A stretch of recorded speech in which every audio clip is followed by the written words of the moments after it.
birinchi modulimizning 4-darsiga keladigan bo'lsak, CGM, ya'ni Customer Journey.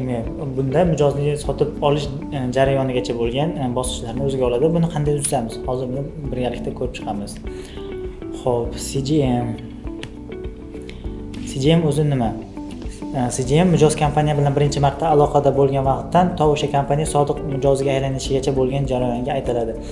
Ya'ni biz brendimizni endilikda, ya'ni boshdan rivojlantirdik va e'lon berdik. Har xil reklama instrumentlaridan, marketing instrumentlaridan foydalandik va bizni mijoz topdi va o'ziga kerakli bo'lgan produktini olmoqchi va biz bilan bog'landi. Biz bilan bog'langanda to birinchi bog'langan kunidan bizga mijoz bo'lib, ya'ni kelgusida ham, kelajakda ham bizdan produkt sotib olish jarayonigacha bo'lgan xarita desak bo'ladi. Ya'ni marketing, ya'ni SEM sohasida bu map deyiladi. Shungacha bo'lgan, ya'ni sodiq mijozga aylanishigacha bo'lgan jarayonga aytiladi. Xo'p, CGMni ko'rib chiqsak bo'ladi. Bunda har xil instrumentlardan foydalanamiz, ya'ni reklama va marketing instrumentlaridan. Bunda PR, boya aytganimizdek, radio, TV, onlayn, social ads, email, review, blog, media, har xil veb-sayt, bularning barchasi bizda marketing instrumentlari, ya'ni reklama instrumentlari. Mijozni topishimiz uchun, ya'ni to'g'riroq aytganda mijoz bizni topish uchun biz o'zimizning blogimiz va mediamiz yoki veb-saytimiz, qandaydir kontentlarimiz bo'lsa, mana shu kontent orqali biz mijozni chaqiramiz va mijoz bizga birinchi kundan to oxirgi, ya'ni sotuv qilgangacha bo'lgan vaqtni olsak bo'ladi. Xo'p, CGM nega kerak? Xo'p, nega kerak degan savolga javob beradigan bo'lsak, qiyindek ko'ringan yo'lni aniq grafiklar orqali ko'rish imkoniyatini beradi. Ya'ni aytishimiz mumkin, hozirgi kunda onlayn savdo rivojlangan. Bizda aytishimiz mumkin, platformamiz bor. Platformamizda mahsulotimizni ko'rdi, produktimizni ko'rdi, uni sotib olish kerak. Lekin platformamiz tushunarsiz. Aytishimiz mumkin, qandaydir havolalarga kirish kerak, to'lov usuli qilish kerak, to'lovni naqd yoki kartada qilish kerak. Mijoz esa buni tushunmasligi mumkin. Ya'ni hali mediaga bunday zamonaviy xarid qilishga tushunmagan odam qiynaladi. Shuning uchun CGM kerak. Ya'ni biz buni imkon qadar osonlashtirishimiz kerak. Keyin yana mijozning kompaniya kutuvlarini aniq bilib olishimiz mumkin bo'ladi. Mijozlarni brendimizga sodiqligini oshirishga yordam beradi. Xo'p, sodiqligini oshirishga yordam beradi. Buni qanday tafsillasak bo'ladi? Bizda boya aytganimizdek, o'sha kompyuter yoki avtosalonga qaytadigan bo'lsak, mayli kompyuter do'koniga qaytsak, bizda mijoz keldi, bitta video karta oldi. Video kartamiz sifatli va uni oson sotdik. Ya'ni xushmuomala mijozlar, arzon narxlar, qulay lokatsiya va qulay sharoitlar. Mijoz bemalol o'zi xohlagan video kartani tanlab sotib olish mumkin. Keyinchalik video karta uchun yana nimalar kerak bo'ladi? Video kartani albatta kompyuterga o'rnatadi. Kompyuter uchun esa nima kerak? Blok pitani kerak, albatta monitor kerak, klaviatura, yana bizga ko'plab instrumentlar kerak. Masalan, oldiga kabel olsak bo'ladi, zaryadka olsak bo'ladi, quvvatlagich. Barchasini bizning do'konimizda olish mumkin. Bularni hammasini o'sha, ya'ni CGMda aniqlab olsak bo'ladi. Ya'ni biz mijozga qanchalik aniq yo'l ko'rsatsak, mijozni bizdan xarid qilish imkoniyati kompaniyaning kelajakdagi sotuvlarning ko'payishiga olib keladi. Xo'p, yana aytadigan bo'lsak, endi qishloqchasiga tushuntiradigan bo'lsak, agar siz biror joyga borish yo'lini bilmasangiz, sizga xarita berilsa, siz o'sha joyga osonroq va tezroq yetib borasiz. Ya'ni biron joyga bormoqchimiz, metroga bormoqchimiz aytaylik. Biz metrodan 1 kilometr uzoqdamiz, ya'ni o'zimiz bilmaganimiz uchun yana yonimizdagi yoki biladigan odamni qidiramiz va topgan odamimizni so'raymiz, iltimos menga metroni ko'rsating. Agar biladigan odam bo'lsa aytadi, 500 metrni to'g'riga yurasiz va yana 200 metr chapga yurasiz. Shundan keyin yana to'g'riga 200 metr yursangiz metroga yetasiz deyish mumkin. Aynan shu narsani biz mijozga ko'rsatib berishimiz kerak. Ya'ni hozirgi kunda SEMdan tushuntiradigan bo'lsak, albatta bizga bunda lokatsiya kerak bo'ladi. Mijozga lokatsiyani tushuntiramiz. Aytishimiz mumkin, bizda Tinchlik metrodan chiqqanimizda 200 metrdan keyin o'ngga yurasiz va maktabning yonida, ya'ni maktabning orqa tomonida bizning kompyuter sotadigan do'konimiz bor. Ya'ni biz kompyuter emas, qandaydir brend nomini aytsak to'g'riroq bo'ladi. Bizning mana shu nomdagi kompyuter sotadigan brend do'konimiz bor. Siz bu yoqqa mana bu avtobus bilan, bu yoqdagi metro bilan kelsangiz qulay bo'ladi va xaridingiz tezroq bo'ladi deb biz mijozga tezroq sotib olish mumkinligini ko'rsatamiz. Bu esa sotuvlarni oshirishga olib keladi. Xo'p, CGM qanday tuzamiz? Xo'p, CJMap nimalardan tashkil topadi? Birinchi tanitish bosqichi, ikkinchisi o'ylab ko'rish bosqichi, sotib olish bosqichi, qaytib kelish bosqichi va advokatlik qilish bosqichi. Hozir har bittasini bitta-bitta ichiga kirib ko'rib chiqamiz. Xo'p, tanitish bosqichi mijozning kompaniya haqida birinchi tasavvurga qayerda ega bo'lishi mumkin va bunda alternativlar tuzib chiqamiz va ular ichida eng optimal tanlanadi va bu bo'yicha alohida resurslar qilish foydali hisoblanadi. Xo'p, tanitish bosqichini boya aytganimizdek, ya'ni media hozirgi kunda SM, ya'ni social media orqali oladigan bo'lsak, Instagramda, Telegramda, YouTube'da va boshqa ijtimoiy tarmoqlarda o'zimizning produktimizni reklama qildik va mijoz bizni tanidi. Aytaylik, upgrade do'kon aytadigan bo'lsak, influencerlardan foydalanadi, o'zining shaxsiy brendidan foydalanadi. Bu endi kompyuter sotib olmoqchi bo'lganlar uchun juda ham foydali. Ya'ni mijoz biladi, qayerdan ko'rdi? Instagramdan ko'rdi, ya'ni media orqali ko'rdi yoki bo'lmasa ko'chadagi billboardlar orqali ko'rdi. Biz buni barchasini raqamlarda aniqlashtirgan holda aniqlashimiz mumkin. Biz Instagram orqali buncha odam keldi, ya'ni YouTube orqali buncha mijoz keldi, ular bizdan sotib oldi, konversiya yuqori bo'ldi. Biz demak bu yoqda SMMda mana shu sohalarni rivojlantirishimiz kerak. Bu aynan ya'ni tanish bosqichini olib keladi. Xo'p, o'ylab ko'rish bosqichi.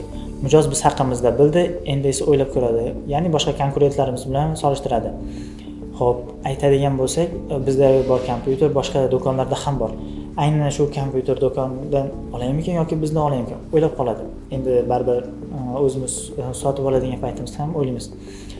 Iloji boricha sifatlirog'ini va menga o'zaro xizmat qiladigan sotib olishim kerak deb baribir hammani ichidan o'tadi. Masalan, aytishimiz mumkin, narxini ham solishtirsak bo'ladi. Masalan, o'zimizda ham bo'ladi.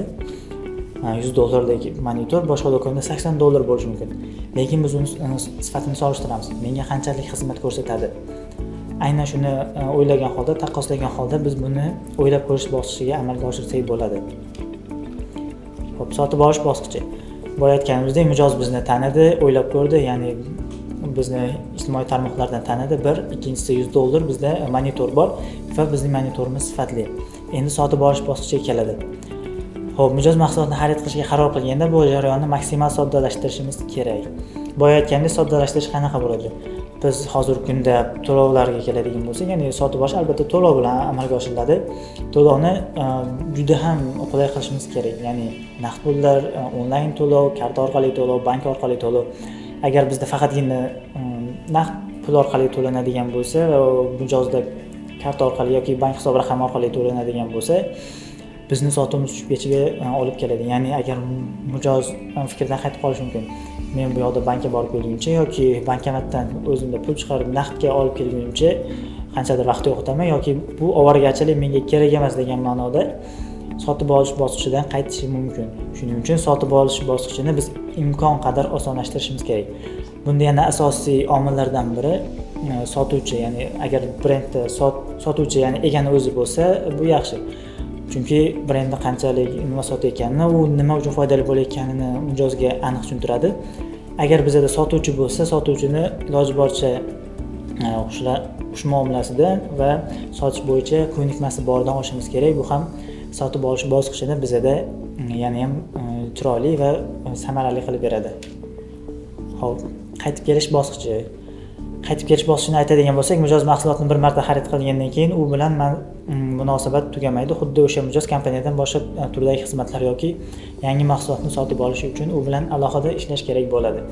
Boya aytganimizdek, video karta oldi, undan keyin esa nima kerak? Blok bitana kerak, monitor kerak, klaviatura kerak, sichqoncha kerak. Buni hammasini bizning do'kondan olishi mumkin. Agar biz mijozga birinchi kelgan paytda yaxshilab muomala qilsak. Bu albatta o'z navbatida sotuvni oshirishga yordam beradi. Ya'ni bu social media orqali. Nega aynan social media? Chunki boshiga qaytadigan bo'lsak, birinchi tanitish bosqichidan boshladik. Bu tanitish bosqichi social media orqali bo'ldi. Ya'ni YouTube'da podkast ko'rdi yoki bo'lmasa shorts ko'rdi, reels ko'rdi. Shu reels orqali bizni tanidi va shu orqali buni natijasida o'ylab ko'rdi, sotib oldi va 3-bosqich qaytib keldi. Bu bizga juda ham qo'l keladi. Hop, keyingi bosqich advokatlik bosqichi. Bu bosqichda mijoz nafaqat kompaniyaning doimiy mijozi bo'lib qoladi, balki boshqalarga ham kompaniya haqida aytishni boshlaydi. Hop, advokatlik bosqichi deganda qanaqa tushuniladi? Ya'ni himoya qilish. Bunda advokatlik bosqichi media marketingda tanitishga ko'proq urg'u qaratsak bo'ladi, ya'ni brendni himoya qiladi. Masalan, men bu yoqdan kompyuter sotib oldim, senga ham maslahat beraman. Chunki kompyuterlari qimmat, lekin sifatli va lokatsiyalari arzon. To'lov turini har qanday usulda bajarsang bo'ladi.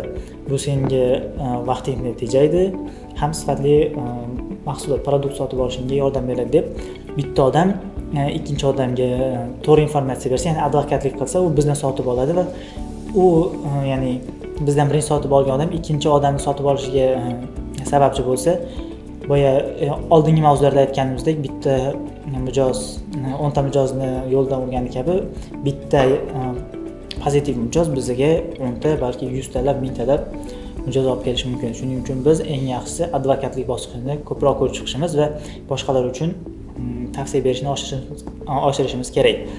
Xo'p, advokatlik bosqichini marketingda yana qanaqa aytishimiz mumkin? Marketingda o'zi turi bor, ya'ni sarafan marketing. Bunda do'stlar orqali, tanish bilishlar orqali jalb qilish. Biz bitta turdagi produktni sotdik. Boya aytganimdek, u 10 ta do'stlar keldi, 10 ta do'sti yana 10 tasini, 10 ta do'sti 100 tasini, 100 ta do'sti 300 tasini olib keldi.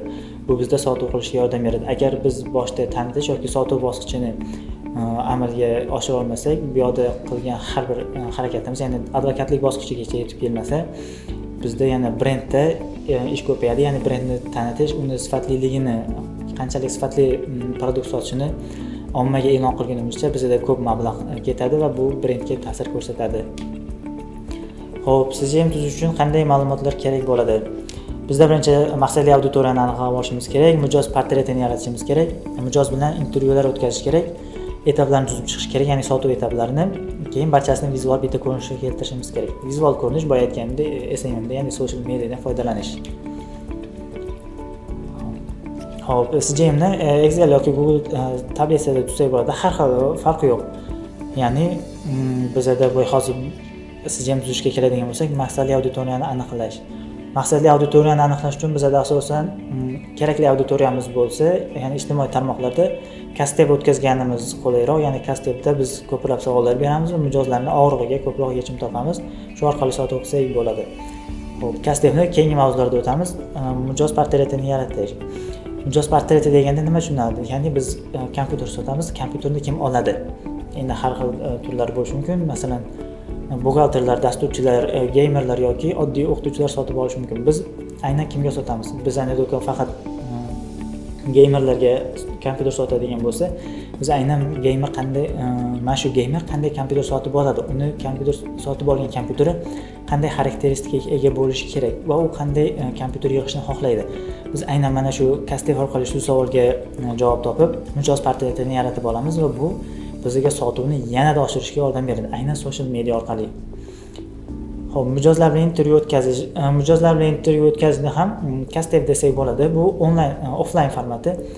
Bu juda ham samarali usul. Mijozni agar biz ichidagini bemalol boricha sug'urib olishga harakat qilsak, ya'ni ichida mijoz qanchalik xohishi borligini yoki qanaqa ehtiyojlar, muammosi borligini ko'rsak, bizga oson bo'ladi, ya'ni mijoz portretini tuzish.